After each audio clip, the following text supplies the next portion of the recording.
self-defense. Miss Mayo's going to be the bad guy. She's going to be the one attacking me with the gun. We're going to do 2 different self-defenses in this cycle of A block. A couple things in gun defense that we have to be careful of is, one, we don't want the finger inside the trigger guard, because when we do the defense, we're going to be breaking their hand free and it would break her finger off. Now, when it's a bad guy, we like that.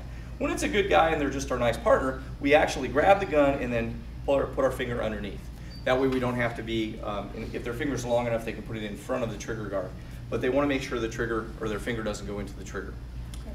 So that's one thing. The second, it's going to be a single hand grab. We're going to practice everything from a right hand attacker. First defense is going to be gun from the front. So she's going to be attacking me from the front. It's the same defense for many of you that we've been doing for many years. Our hand goes straight up. We want the V of our hand to grab the barrel of the gun. We're going to grab the gun. It's going to turn into her body. I need to keep pressure on her body. I'm going to punch as many times as I want to until I feel her soften up or relax.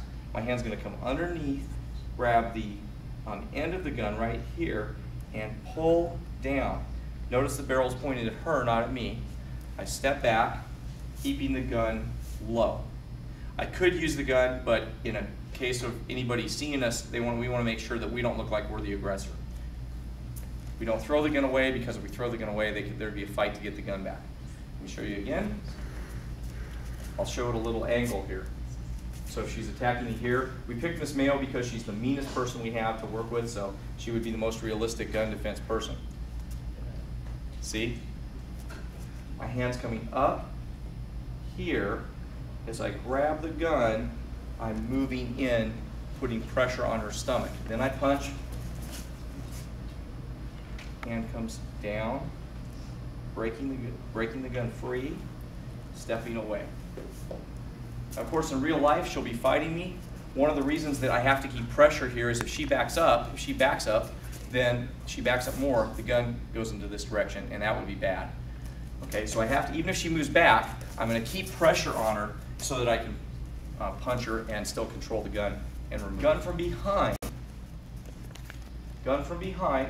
is like this. Now, this defense is against a gun from behind touching. The scenario here would be possibly being at an ATM trying to get your money out, and somebody walks up to you and says, "Give me all your money." Give me all your money. Like that. We're going to turn towards the gun. We're not going to pick our hands up. If they say pick your hands up, if they say whatever they say, it doesn't matter. As soon as they tell us to do something, we think there's a gun potentially there. We don't know for sure. It could be a toy gun. It could be their finger. It could be anything. But we're not going to take our chances. As we step, again, we step with our right foot towards her and lock the arm up. Okay, looking at it from the other side.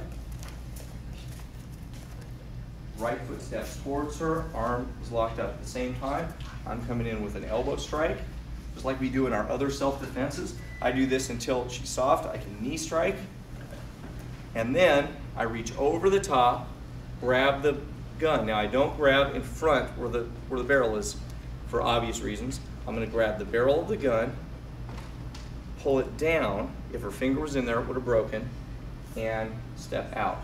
As I step out, notice the barrel is pointed towards her. I'm going to step back and keep the gun low just like we did before. All right, so one more time. It's gun from the back. I turn towards her and elbow strike, knee strike, grab, break the gun free, keeping it pointed at her, step back, keeping the gun low. That's the gun defense we're doing from the front and from behind. You should be able to do both of them.